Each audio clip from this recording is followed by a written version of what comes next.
RRB, l'invité du matin. Bonjour Jean-François Bodin. Bonjour Nicolas. Avec votre invité ce matin, on revient sur la loi du pays relative à la fonction publique adoptée la semaine dernière par le Congrès. Oui, notre invité David Meyer, le secrétaire général de la Fédération des fonctionnaires. Bonjour. Bonjour. Encore pour quelques mois, on y reviendra à la fin de cette interview. Effectivement, le Congrès a voté et a adopté la semaine dernière cette réforme de la fonction publique, pour faire bref. Globalement, c'est un texte qui vous satisfait. Il était temps de revoir les choses depuis qu'elles étaient à l'étude. Oui, effectivement, c'est un texte qui nous convient puisqu'il a été travaillé depuis 2013 et négocié à la virgule près entre les organisations syndicales de salariés, les représentants des collectivités. Donc c'est un texte équilibré qui a vu le jour. C'est un texte qui prend la suite de la Convention collective des services publics qui date de 1959 et c'est un texte qui n'avait jamais été revu excepté à la marge en fin des années 80. Quels sont le ou les points les plus essentiels de la réforme de cette loi ? Alors les points essentiels... les agents de la convention collective, aujourd'hui, ils étaient embauchés par exemple à Païta ou à Dembéa. Si pour des raisons familiales, par exemple, les enfants ou les conjoints se déplaçaient sur Koné, ils devaient démissionner et être réembauchés à Koné. Ils repartaient à zéro alors qu'ils restaient dans le service public. Là, demain, quelqu'un qui souhaite faire jouer de la mobilité pourra très bien changer d'employeur tout en conservant le déroulement de carrière. Autre avantage également, c'est que on est passé d'un système, on va dire, de négociation à un système de grille au mérite, mais avec un déroulement de carrière plus systématique. C'est-à-dire qu'on s'est rendu compte qu'il y avait dans certaines administrations des mauvaises gestions du personnel ou des carences dans ce domaine-là, et on pouvait constater des agents qui pendant 17 ans n'avaient aucune augmentation de salaire. Donc ça ne sera plus possible. Alors ça, c'est les points positifs. Il y a quand même des petites choses qui sont un peu plus difficiles pour vous, et notamment qui concernent toujours ce fameux statut des contractuels sur lequel vous êtes mal à l'aise. Qu'est-ce qui bloque aujourd'hui ? En fait, donc ce statut reprend également va encadrer également les personnels contractuels. Donc là aussi, c'est un avantage pour les agents contractuels puisqu'ils pourront. Il s'applique à tous, qu'on soit fonctionnaire ou contractuel. Ce statut s'applique aux contractuels ou aux conventions collectives. Et donc un contractuel aujourd'hui pourra faire jouer la mobilité, par exemple, et aura un déroulement de carrière. Donc pour les contractuels, c'est également des avancées majeures. Là où il y a des difficultés, c'est que c'est l'amendement qui a été apporté au dernier moment. Alors moi, je dis que c'est un amendement scélérat puisqu'il a été travaillé de nulle part. Et donc, il remet en cause la totalité du texte, quasiment l'équilibre général du texte. Donc, demain, avec cet amendement, pourront être recrutés en tant que contractuels de manière tout à fait légale. Tous les contractuels, c'est-à-dire on pourra, à la place d'un fonctionnaire, recruter un contractuel comme bon nous semble. Or aujourd'hui, le statut des fonctionnaires dit bien priorité à l'embauche de fonctionnaires sur un poste permanent. Donc demain, on pourra recourir aux contractuels. Alors il s'agit d'un amendement déposé par Sonia Baquès. Vous dites qu'il remet en cause l'ensemble du texte. Or la présidente de la province Sud explique qu'au contraire, c'est juste pour que les agents de la MIJ ne partent pas le statut qu'ils avaient avant et qu'ils puissent retrouver un travail dans de bonnes conditions. Finalement, ce qui va dans l'esprit du texte. Oui, alors là, pour la MIJ, il y avait au moins 5 ou 6 autres solutions que celle-ci. Et nous, ce qu'on regrette, c'est qu'on soit passé par celle-là. Pourquoi ? Parce que là, on ouvre la porte en grand à ce qu'on souhaitait éviter au maximum. Donc, quand on a travaillé ce texte, on fermait la possibilité de recruter en CDI et on avait pris des engagements de travailler sur les conditions de recrutement dans le secteur public. Pourquoi ? Parce que on s'est bien rendu compte en passant dans les collectivités que le recours au CDI, pas tout le temps, mais souvent, c'était du copinage.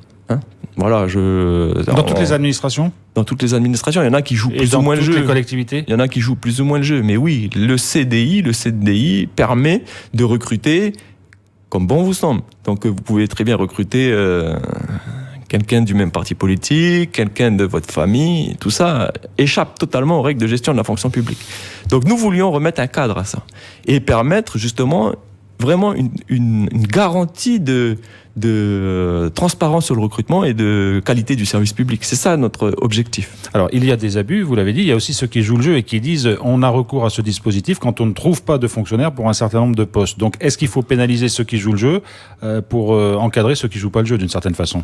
Alors, c'était une réflexion de temps. Donc, le CDD dans le texte tel qu'il a été travaillé était toujours possible. On pouvait toujours recourir au CDD. Donc, si on souhaitait vraiment un agent tout de suite, on pouvait avoir un CDD.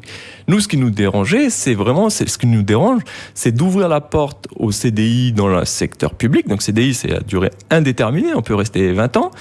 Et aucun système de contrôle, il n'y a pas de jury, rien n'a été mis en place. C'est-à-dire qu'on vient avec un amendement que je qualifie de scélérat au dernier moment sans avoir travaillé les conditions. C'est-à-dire que si on recrutait avec un jury, si on recrutait avec des normes, mais non, rien n'a été travaillé dans ce sens. Donc c'est juste ouvrir en grand la porte au copinage, je le redis. Hein. Le texte a été adopté, qu'est-ce que vous comptez faire aujourd'hui ? Alors, faire des recours. Déjà, au niveau du commissaire, on n'a pas beaucoup de fenêtres juridiques. Hein. Une fois qu'un texte comme celui-ci a été voté, c'est une loi de pays. Donc, quand une loi de pays est votée, très peu de recours sont possibles. On rappelle que c'est au 3/5 des élus du Congrès. Voilà, il faut 18 élus ou le haut commissaire ou des présidents de province. Voilà, donc ou le président du gouvernement. Donc, recours juridique, on va examiner toutes les dispositions possibles. Recours aussi au dialogue, puisqu'on a rencontré la présidente de la province sud hier. Et nous, ce qu'on souhaite, c'est vraiment travailler sur les conditions, les modes de recrutement dans le secteur public. Si c'est ça la difficulté majeure, allons là-dessus. On a bien entendu également... Qu'est-ce qu'elle vous a répondu ? Pourquoi pas ? Oui, pourquoi pas ? Elle s'engage à retirer l'amendement. Néanmoins, l'amendement, il a été voté. Donc nous, tant qu'il y est, il est en vigueur, et tant qu'il y est, il y aura des recrutements basés sur le copinage. Juste pour revenir sur les copains de la Mige, il y avait des solutions autres, notamment la transformation de la Mige en GIEP, un groupement d'intérêt économique public, et ce qui était une solution tout à fait envisageable. Pourquoi elle n'a pas été suivie ? D'autant plus que le CESE l'avait préconisé il y a déjà quelques années. Effectivement, nous, ça nous convient de revenir dans un cadre légal, puisque la Mige, c'était très, très... borderline, j'aime pas trop ce mot-là, mais voilà. Donc là, on revient dans un cadre légal, nous, ça nous convient. Mais le GIEP était également un cadre légal qui nous convenait mieux. Et de tricoter là une loi de pays juste pour la Mige, je veux dire, là, on frôle l'aberration. Alors, parlons de la situation générale en Calédonie. Aujourd'hui, David Meyer, il y a beaucoup d'inquiétudes, notamment dans le privé, hein, vous le savez, autour des usines et du personnel de ces usines, avec des demandes de chômage partiel qui vont tomber probablement de façon importante. Est-ce que vous êtes inquiet ? Est-ce que la fonction publique pourrait, elle aussi, être impactée par ricochet ? Ah oui. Alors, on est inquiet, bien sûr, comme tout un chacun, je pense, dans le monde économique et syndical, hein. Donc on est inquiet. Effectivement, là tout à l'heure, on a une réunion au niveau de la CAFAT pour le chômage partiel, le chômage qui va pas très bien, la caisse de chômage. Et donc, oui, par ricochet, effectivement, moins de fiscalité, moins de rentrée fiscale, ça veut dire moins de budget public. Moins de budget public, ça veut dire encore des contraintes supplémentaires sur le fonctionnement, puisque c'est sur ça essentiellement que pèsent les efforts des collectivités. Hein. Elles veulent maintenir le niveau d'investissement et diminuer au maximum le fonctionnement. Donc, on le sent bien dans les services. Là, dans le service où je travaille, on a perdu 6 postes en l'espace de 5 ans. Ça devient difficile. Les agents deviennent multitâches, il y a de plus en plus de travail, donc avec de nouvelles contraintes supplémentaires, effectivement, on va vers quelque chose des années plus compliquées dans le secteur public. Alors on va pas parler de dégraissage parce que c'est un mot qui fait peur et qui est un peu violent, mais est-ce qu'il pourrait y avoir des plans avec des départs à la retraite qui ne soient pas renouvelés, des postes qui soient supprimés une fois que le fonctionnaire est parti à la retraite, ou qu'il y ait des plans de départ volontaires qui soient proposés ? Alors on est déjà dans ce schéma-là, dégraissage, on est déjà pour nous dans ce schéma-là. La province sud a diminué son nombre de postes. Alors, il me semble que le dernier chiffre, c'est moins 80 postes. On est déjà dans ce schéma-là.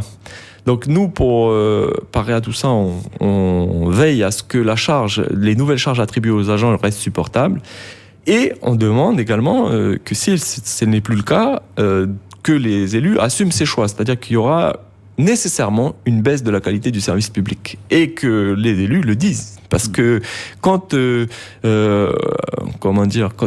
on diminue de moitié, par exemple, les effectifs aux aides sociales, l'accueil se fait plus dans les mêmes conditions. Hein. Voilà. Donc, alors c'est un peu le serpent qui se mord la queue, parce que les responsables de l'administration disent que pour maintenir parfois la qualité du service public, il faut avoir recours à des contractuels, parce qu'on ne trouve pas les fonctionnaires pour ce genre de poste. Non, mais enfin, le recours aux contractuels, c'est pas... Le recours au contractuel aujourd'hui, c'est une solution de facilité. Je veux dire, si on travaille sur les conditions de recrutement, on pourra embaucher des fonctionnaires. Et encore une fois, le contractuel, si c'est du CDD temporaire dans l'attente d'un lauréat de concours ou d'un recrutement pérenne qui passe par un filtre d'égalité d'accès et de qualité, à ce moment-là, c'est bon. Je veux dire, moi, je suis pas contre le contractuel. Et si on mettait des garanties suffisantes pour le recrutement de contractuels dans le projet, pourquoi pas? Je veux dire, mais il faut garantir absolument la qualité du service public parce qu'il y a de moins en moins d'effectifs et ceux qui restent, eh ben, ils bossent. Ils doivent bosser. Et donc, du coup, on peut plus se permettre, comme il y a 10 ans, je vais pas me faire des amis, mais d'embaucher la famille ou les copains du parti politique. Ça, c'est terminé. L'administration peut plus se permettre ça, quoi.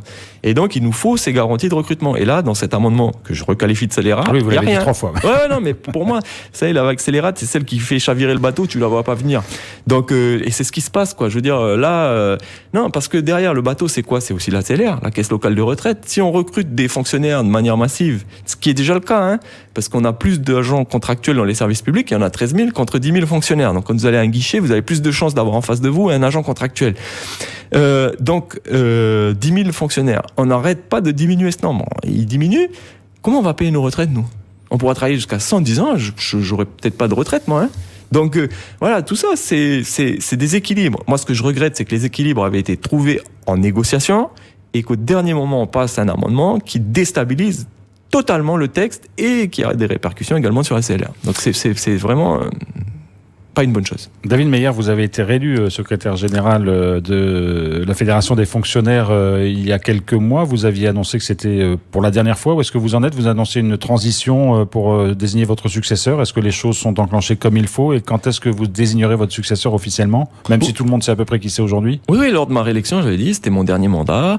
Il y avait des formations en cours. Il y avait une montée en compétences de mon successeur. Et les choses avancent de manière très satisfaisante et je pense que le timing que j'avais fixé de 6 mois après ma réélection sera tenu. Voilà, sera tenu. Donc pour l'instant, les choses avancent et on est sur la bonne voie. Vous voulez pas donner le nom de votre successeur? Bon, c'est un secret de polichinelle aujourd'hui. Hein, donc ce serait probablement Steve Terry-Taou. Voilà. Donc on est sur cette logique-là. On est en train de finaliser les passations de pouvoir, comme on dit, mais c'est surtout une montée en compétence sur des sujets très transversaux comme celui de la CAFAT, par exemple.